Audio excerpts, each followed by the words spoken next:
नमस्कार, आप देख रहे हैं आज तक। आपके साथ मैं हूं सईद अंसारी। इस वक्त हरियाणा के बल्लभगढ़ में जबरदस्त हंगामा चल रहा था। वहां पर निकिता के लिए महापंचायत रखी गई थी, इंसाफ की गुहार लगाई जा रही थी, लेकिन भीड़ का गुस्सा ऐसा फूटा कि सड़क पर संग्राम छिड़ गया, पत्थरबाजी शुरू हो गई, फिर पुलिस का लाठीचार्ज और उसके बाद हंगामा ही हंगामा। ये 5 तस्वीरें इस बात की गवाह हैं। हरियाणा के फरीदाबाद के बल्लभगढ़ में निकिता तोमर हत्याकांड को लेकर बुलाई गई महापंचायत के बाद अचानक से भीड़ उग्र हो गई और उसने फरीदाबाद बल्लभगढ़ हाईवे को जाम कर दिया। ये लोग निकिता के हत्यारों को फांसी देने की मांग कर रहे थे। निकिता के इंसाफ के लिए ये यहां पर महापंचायत बुला रहे थे और इस महापंचायत में ये मांग की गई कि निकिता के हत्यारों को फांसी दी जाए। फांसी की मांग वहां चल रही थी, लेकिन अचानक से इसी महापंचायत में भीड़ उग्र हो गई और ये भीड़ पहुंच गई हाईवे पर।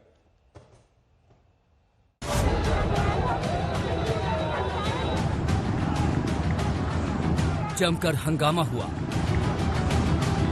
खूब बवाल मचा। भीड़ ने पत्थरबाजी की तो पुलिस ने लाठियां भांजी। पुलिस ने प्रदर्शनकारियों को दौड़ाया। यह तस्वीर दिल्ली से सटे हरियाणा के बल्लभगढ़ की है। निकिता के लिए इंसाफ मांग रहे लोगों का गुस्सा ऐसा फूटा कि भीड़ सड़क पर उतर आई, फरीदाबाद हाईवे को जाम कर दिया। देखते ही देखते गुस्साए लोगों की संख्या बढ़ गई। कुछ लोगों ने सड़कों पर ही आगजनी की तो कुछ तोड़फोड़ करने लगे। पुलिस को कुछ समझ आता, इससे पहले भीड़ बेकाबू हो गई। मेन रोड की तरफ इधर से पुलिस ने लाठीचार्ज कर सबको दूसरी तरफ भगा दिया है, जिसके बाद ये ट्रैफिक यहाँ से खुला है। दरअसल जो भीड़ थी वो भीड़ यहाँ से हटकर दूसरी तरफ गई और हम आपको दिखाते हैं दूसरी तरफ जब भीड़ पहुंची है। ये देखिए, ये आगे की तरफ भीड़ पुलिस जा रही है और जिधर भीड़ गई है, क्योंकि लोगों को लगातार समझाने की कोशिश जारी थी, लेकिन लोग जब माने नहीं तो उसके बाद पुलिस ने यहाँ पर लाठीचार्ज शुरू किया है और लोगों को यहाँ के दौड़ा करके यहाँ से भगाया जा रहा है। पुलिस के समझाने से पहले तो भीड़ छट गई, लेकिन तभी दूसरी ओर से पत्थरबाजी होने लगी और फिर पुलिस को भी ताकत के साथ मैदान में उतरना पड़ा। पुलिस ने लाठियां चलाईं, लोगों को दौड़ा कर खदेड़ा। करेंगे इसमें आइडेंटिफाई करके जिस लोगों ने शरारत करने की कोशिश की है उनको उनके खिलाफ एक्शन लिया जाएगा। कौन लोग थे जो अचानक से माहौल खराब? नहीं, आइडेंटिफाई करेंगे। ये कोई भीड़ की एक तरफ से वहाँ महापंचायत में शामिल होने के लिए आई थी, लेकिन अभी आइडेंटिफाई ऐसे होया नहीं है, ऐसे कोई पर्टिकुलर। तो माहौल सर कैसे खराब हुआ? क्या पुलिस को इस बात का अंदाजा था कि सड़क भी ब्लॉक हो सकती है? नहीं, हमने अपनी ड्यूटियां तो लगा रखी थी, लेकिन कई शरारती था तो आगे थे। निकिता के इंसाफ के लिए आज बल्लभगढ़ के रामलीला मैदान में महापंचायत रखी गई थी। इस पंचायत में काफी भीड़ जमा हो गई। यहाँ लोगों ने निकिता के दोषियों को सख्त सजा की मांग की। अचानक से यहाँ से 100 से 200 की भीड़ जो है वो सीधे नेशनल हाईवे की ओर जाती है। कहाँ से गए? हम यहाँ खड़े हैं, देखिए इस रास्ते यहाँ से होते हुए, इस धूल भरे रास्ते होते हुए अचानक 100-200 की भीड़ नेशनल हाईवे की ओर बढ़ी। नेशनल हाईवे की ओर जाते ही उनमें से कुछ लोग सड़क पर बैठ गए, हाईवे जाम हो गया। पुलिस को जब हाईवे खाली कराना पड़ा तो जाहिर उसके लिए बल प्रयोग करना पड़ा। उधर भीड़ से पत्थरबाजी होने लगी। पत्थर के जवाब में पुलिस को लाठी तेज करनी पड़ी। ये देखिए, अब यहाँ पर ये देखिए यहाँ पर जैसे पुलिस आई है, महापंचायत के तमाम सारी जो भीड़ है वो अब आगे की ओर बढ़ रही है। कॉलेज के बाहर ही निकिता की सरेआम हत्या कर दी गई थी। इस मर्डर को लव जिहाद से जोड़ा गया। निकिता के भाई का आरोप है कि आरोपी किडनैप कर निकिता का धर्म परिवर्तन करवाना चाहता था और जब उसने विरोध किया तो उसे गोली मार दी गई। हिमांशु मिश्रा के साथ आशुतोष मिश्रा, बल्लभगढ़ आज तक। आइए इस वक्त हम आपको सीधे लिए चलते हैं बल्लभगढ़। हमारे 2 संवाददाता हिमांशु मिश्रा, आशुतोष मिश्रा हमारे साथ जुड़ चुके हैं। हिमांशु, महापंचायत जब चल रही थी, सब कुछ ठीक ठाक चल रहा था, आखिर हुआ क्या? भीड़ कैसे बेकाबू हो गई? कैसे ये हंगामा हो गया? देखिए, जब सुबह महापंचायत शुरू हुई तो वहां का माहौल ऐसा था, जो लोग थे वो ये कह रहे थे कि ताली भी नहीं बजानी है। यानी एक शोक सभा टाइप की है। यहाँ पर आपको शोक व्यक्त करना है और इंसाफ जल्द से जल्द कैसे मिले इसके बारे में बातचीत की जा रही थी। और बाकायदा जो लोग आ रहे थे वहां पे शामिल होने के लिए उनका नाम लिखा जा रहा था, उनकी पर्ची बन रही थी और उनको बोलने का मौका भी दिया जा रहा था, जो भी आसपास के पंचायत के लोग आ रहे हैं। तकरीबन 12 बजे के आसपास वहां पे भीड़ सहित बढ़ने लगी और तभी कुछ लड़के युवा किस्म के लोग वहां से निकलते हैं और ये रास्ता हम आपको दिखा रहे हैं। ये जो आप सीधा रोड देख रहे हैं यहाँ से महज चंद कदमों की दूरी पर ही है रामलीला ग्राउंड। वहां से तकरीबन 100 की संख्या में सड़क पर निकलते हैं, नारे लगाते हुए वो लोग निकिता को इंसाफ दो और साथ में वो पुलिस के खिलाफ भी नारे लगा रहे थे। और उसके बाद वो इस रास्ते से आते हैं और हम आपको दिखाते हैं कि सामने जो आप ये हाईवे देख रहे हैं ये दिल्ली आगरा हाईवे है, बहुत महत्वपूर्ण ये रोड है।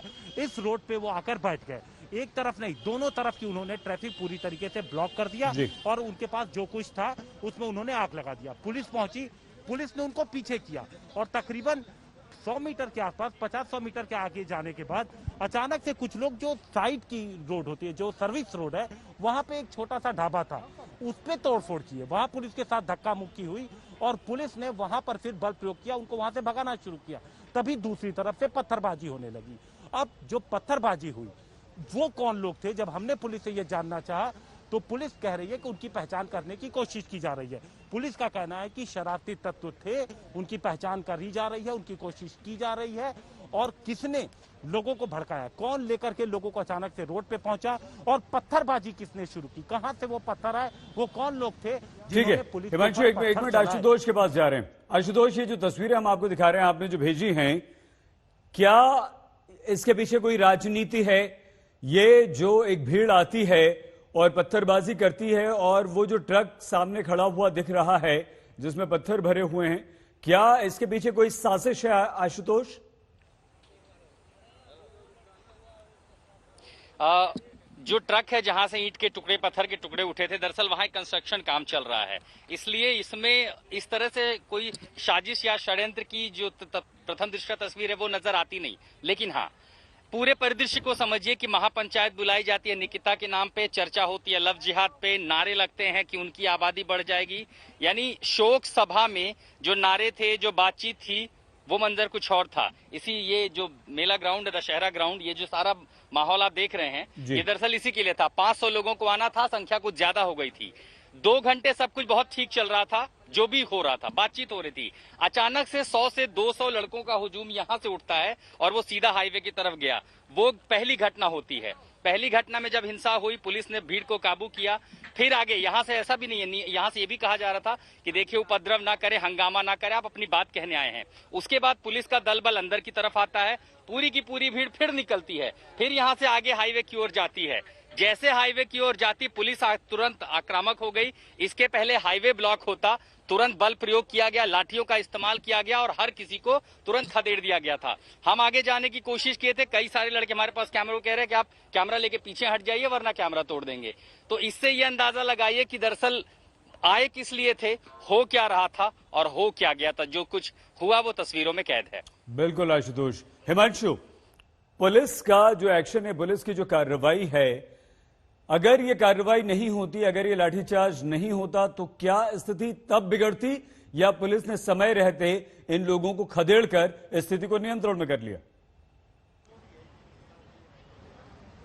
देखिए, पुलिस शायद सबसे पहले इस चीज के लिए तैयार नहीं थी, क्योंकि जो बातचीत हुई होगी, क्योंकि इस तरीके से देखिए परमिशन तो थी नहीं, लेकिन जो बातचीत हुई होगी अधिकारियों से, उसमें इस बात के लिए पुलिस बिल्कुल तैयार नहीं थी कि इस तरीके की भी कोई हरकत हो सकती है। और अचानक से जब रोड पे जाकर के लोग बैठे तो उसके बाद पुलिस ने वहां पर लोगों को समझाया।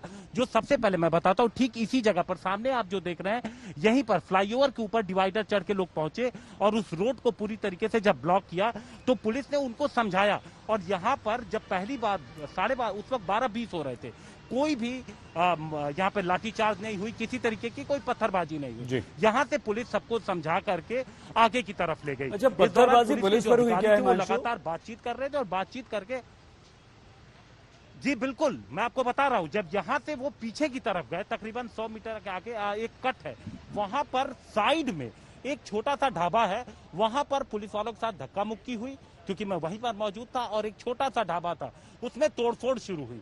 फिर पुलिस ने वहां पर जब बल प्रयोग किया, लाठी चलाया, लोगों को वहां से भगाना शुरू किया, तो अचानक से जहां पे ईंट रखी हुई है वहां से पत्थर आने शुरू होते हैं। और उसके बाद एक बार पुलिस पीछे हटती है, लेकिन उसके बाद फिर और पुलिस पहुंचती है और तुरंत आप कह सकते हैं सईद कि 15 मिनट के अंदर, 10 से 15 मिनट के अंदर पुलिस ने उस पूरे एरिया को काबू कर लिया और वहां से हटा दिया। फिर दोबारा, जैसा कि बता रहे थे आशुतोष, जब दोबारा यहां से निकल करके लोग आए तो सामने ही पुलिस ने उनको बीच रोड पे यहीं पर रोक दिया। और इसके पहले कि वो रोड पर बैठे और इस सड़क को ब्लॉक करें, जो ये कनेक्टिंग रोड है, पुलिस ने यहां से तुरंत उनको भगा दिया।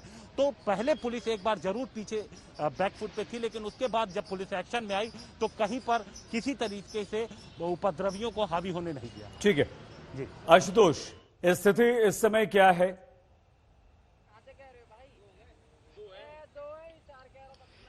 जैसा कुछ तनाव था वो सब 2-3 घंटों की बात थी सही, क्योंकि पुलिस ने जाहिर है उनको भी अंदाजा नहीं था। हालांकि डीसीपी कह रहे हमने तो परमिशन भी नहीं दी थी, कहा था मत इकट्ठा हो, ये पैंडेमिक का माहौल है। इकट्ठा हो गए, पहली बार जब सड़क पर चले गए, जाहिर अगर लाठीचार्ज नहीं होता, भीड़ बढ़ जाती तो हिंसा की तस्वीर कुछ और भी हो सकती थी, भगवान ना करे कोई बड़ी घटना हो जाती। लेकिन हाँ, सही समय पर पुलिस ने कार्रवाई की। दूसरे राउंड में जब सारे प्रदर्शनकारी आगे जाने लगे तब भी बल प्रयोग किया गया और उन्हें भगा दिया गया। मैदान ये जो तंबू है सारे उखड़ चुके हैं, लोग अपने घर को जा चुके हैं। जो महापंचायत में आए लोग थे वहां एक प्रेस कॉन्फ्रेंस कर रहे हैं। उन्होंने प्रशासन के आगे 8 मांगे रखी हैं कि परिवार को मुआवजा दे दिया जाए, जल्दी से जल्दी जो अपराधी हैं उनको फांसी की सजा दी जाए। फिलहाल आज तो बात थम गई है, लेकिन 8 तारीख को फिर एक महापंचायत बुलाई गई है। सईद हिमांशु, ये सर्व समाज महापंचायत थी, इसका मतलब ये हुआ कि हर वर्ग, हर समाज के लोग यहां पर मौजूद थे। पंचायत के वो कौन से ऐसे लोग थे जो सर्व समाज से थे और क्या इनका उद्देश्य था? सिर्फ मांगे मनवाना या कोई और भी संदेश? देखिए, जो चीज वहां पर थी, जो हमने लोगों से बात की, उनका ये था कि जो एक्शन है पुलिस का निकिता के मर्डर में, वो जल्द से एक टाइम फ्रेम हो, फास्ट ट्रैक कोर्ट बनाई जाए, जल्द से जल्द इन्वेस्टिगेशन हो और जल्द से जल्द न्याय मिले, आरोपियों को फांसी दी जाए और मुआवजा मिले। ये सारी चीजें थी। और साथ साथ कुछ लोग वहां पर जो थे वो लड़कियों की सुरक्षा को लेकर के भी बात कर रहे थे।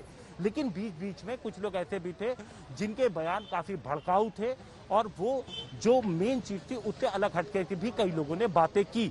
जो और धीरे धीरे जब वहां पर भीड़ बढ़ने लगी, क्योंकि सुबह 10 बजे का टाइम था, लेकिन 10:30-11 बजे के बाद वहां पे भीड़ बढ़ने लगी और भीड़ लगातार जो ग्राउंड है उसके पूरे चारों तरफ लोग पहुंच गए। और उसके बाद फिर 12:30 बजे के आसपास वो पहला जत्था जो है वो 12:20 पे वो वहां से उठता है और वो जाकर के रोड को ब्लॉक करता है। तो पुलिस अब यही आइडेंटिफाई कर रही है सही कि वो कौन लोग थे, क्योंकि इस तरीके की इंफॉर्मेशन जो पुलिस से हमारी बातचीत हुई है उनके पास भी नहीं थी कि कोई रोड ब्लॉक करने की बात होगी। शोक सभा की बात थी, ताली बजाने के लिए भी मना किया जा रहा था वहां पे कि अगर कोई स्पीच देता, कोई भाषण दे तो ताली भी नहीं बजाना है, क्योंकि ये एक शोक सभा है। लेकिन किस तरीके से अचानक से ये माहौल खराब हुआ और जिस तरीके से जी हिमांशु और आशुतोष, आप दोनों हमारे साथ बने रहिए। ये हरियाणा के बल्लभगढ़ में निकिता को इंसाफ दिलाने के लिए एक सर्व समाज की सभा थी, इसे शोक सभा भी कहा जाता है। और 36 कम से कम ऐसे यहां पर समुदाय के लोग थे जो यहां पर इकट्ठा हो रहे थे, लेकिन कुछ असामाजिक तत्वों ने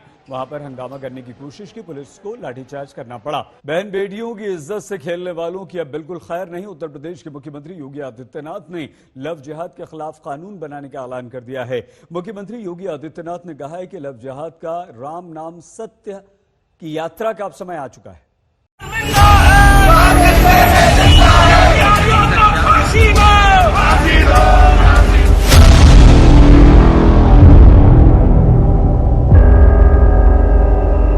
उनको पहले से मेरी चेतावनी, अगर वे सुधरे नहीं तो राम नाम सत्य है की यात्रा अब निकलने वाली है।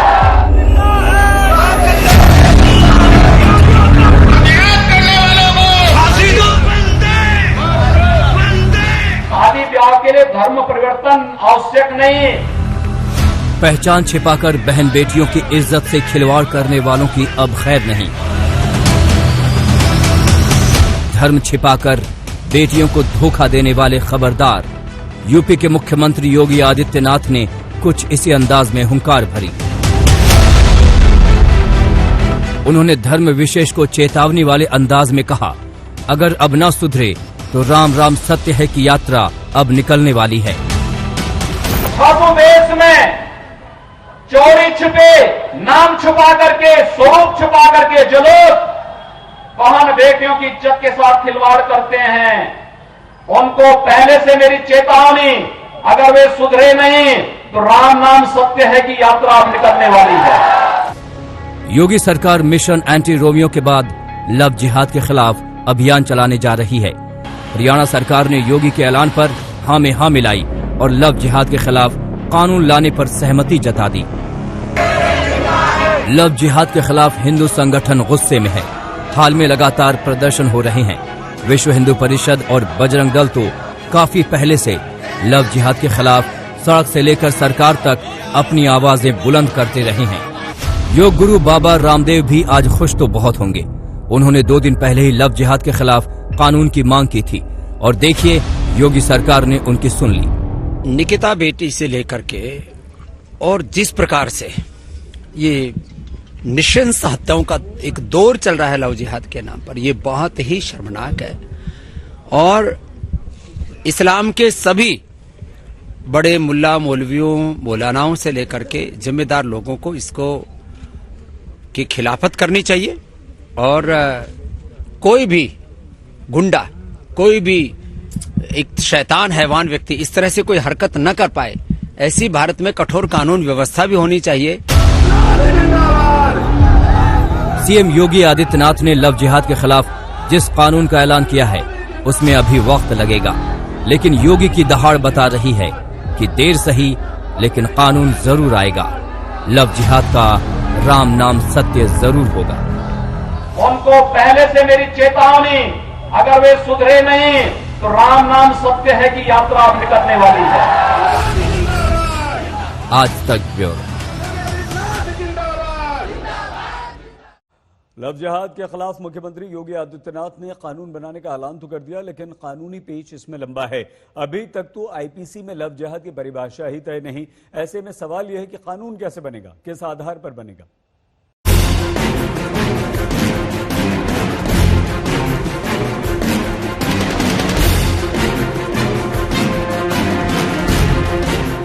हरियाणा की निकिता तोमर को देश भूला नहीं है। सरेआम उनकी गोली मारकर हत्या कर दी गई। उसका गुनाह सिर्फ इतना था कि वो शादी के धर्म परिवर्तन के लिए तैयार नहीं थी। लव जिहाद का दर्द इस तस्वीर से समझा जा सकता है। परिवार में गम है, गुस्सा है, तो इंसाफ की गुहार भी है। पुलिस वाले लेके आए थे, लड़का लड़की को घर ले गया था और बोला था धर्म परिवर्तन करने के लिए, शादी करने के जबरदस्ती दबाव बनाया था। लेकिन फिर पंचों में बैठ के हमने लड़की के घर वालों ने माफी मांग ली। जहां तक लव जिहाद का सवाल है तो इसकी अवधारणा यही है कि हिंदू लड़की को शादी का झांसा देकर जब कोई मुस्लिम युवक उस लड़की का धर्म परिवर्तन करवाता है या करवाने की कोशिश करता है, लेकिन कानून में आईपीसी में इसका कोई जिक्र नहीं है। ऐसे में सवाल है कि योगी सरकार कानून कैसे लाएंगे, कानून का रूप क्या होगा, इसका दायरा क्या होगा। इलाहाबाद हाईकोर्ट ने भी सिर्फ इतना कहा है कि शादी के लिए धर्म परिवर्तन स्वीकार नहीं। विपक्षी का भी यही सवाल है कि आखिर किस अपराध के खिलाफ कानून ला रहे हैं सीएम योगी। आखिर उत्तर प्रदेश को ये ले जा कहां जाना चाहते हैं? जंगल राज में उत्तर प्रदेश तब्दील हो चुका है। पीआर और आंकड़े देना मुख्यमंत्री बंद करें, कार्रवाई करें, अभियान चलाएं। केवल कोरा आश्वासन उत्तर प्रदेश सुनते सुनते ऊब चुका है। ना आपकी पुलिस संजीदा है, ना आप खुद संजीदा है। चुनाव लड़ना है, लड़िए, महिलाओं को इस्तेमाल मत करिए और पता कर लीजिए कि हाईकोर्ट का क्या आदेश है, कौन से कानून पहले से हैं और उन कानूनों का आपने क्या क्रियान्वयन किया है। हमने 1090 शुरू की थी, वो आपने खत्म कर दी। आपका एंटी रोमियो स्क्वाड कहीं है नहीं, दिखावे के लिए बस एग्जिस्ट करता है। आप महिलाओं को कैसे सुरक्षा दे रहे हैं और बलात्कार को कैसे रोक रहे हैं, और अपराध होने के बाद ये जो एक सस्पेंशन का आप दिखावा करते हैं अपने अधिकारियों को, यह मत करिए, क्योंकि आप उनको दोबारा रीइंस्टेट भी कर लेते हैं। तो चुनावी मुख्यमंत्री मत बनिए, उत्तर प्रदेश का मुख्यमंत्री बनिए और अराजकता को फैलने से रोकिए। जोर जबरदस्ती से धर्म परिवर्तन का विरोध तो मुस्लिम समाज भी करता है। योगी की हुंकार का विरोध तो वो भी नहीं कर रहे हैं। पूरे देश के अंदर अलग अलग समुदाय के लोग एक दूसरे से करते हैं, मगर ये दिक्कत कहाँ आती है कि जब गरीब आदमी शादी करता है, उसे गरीब आदमी की शादी को लव जिहाद भी कहा जाता है धर्मांतरण भी कहा जाता है, सब कुछ कहा जाता है। मगर जो अरबपति खरबपति होता है उसकी शादी के बारे में मियाँ बीवी राजी तो क्या करे, काजी कहा जाता है। पूरा फिल्म जगत, पूरी पॉलिटिकल इंडस्ट्री, आधे से ज्यादा मेंबर पार्लियामेंट ऐसे हैं कि जिन्होंने एक दूसरे के समुदाय के खिलाफ जाके शादियां की हैं, उन पर कोई नहीं बोलता। हाँ, बहकाकर, नाम छुपाकर, धोखा देकर अगर शादी की जाएगी तो उस पर कानून बनेगा, सख्त कानून बनेगा, और जो ऐसा करेंगे उनकी सख्ती से निपटा जाएगा। शरीयत इस बात को कहती है कि लड़का और लड़की दोनों इस्लाम के मानने वाले हों, दोनों कलमा गो हों, तभी निकाह जायज होता है। हाँ, अलबत्ता आमतौर पर जिस तरह से जो लोग कन्वर्जन की जहां तक बात आती है, इस्लाम के अंदर जबरदस्ती किसी तरह की कन्वर्जन की इजाजत नहीं दी जाती। इसी साल केंद्रीय गृह राज्य मंत्री जी किशन रेड्डी ने लोकसभा में साफ किया था, देश में लव जिहाद के कोई मामले दर्ज नहीं हैं। यूपी लॉ कमीशन ने भी धर्मांतरण के खिलाफ कानून की सिफारिश की है, न कि लव जिहाद पर, जिसके लिए 1 से 5 साल की सजा का प्रावधान है। तो क्या यूपी सरकार जिस लव जिहाद कानून की बात कर रही है वो दरअसल धर्मांतरण कानून है? अगर ऐसा है तो यूपी कोई पहला राज्य नहीं होगा। 8 राज्यों में पहले से ही इस तरह के कानून हैं, जिनमें मध्य प्रदेश, झारखंड, उत्तराखंड, हिमाचल प्रदेश, गुजरात, ओडिशा और अरुणाचल प्रदेश शामिल हैं। आज तक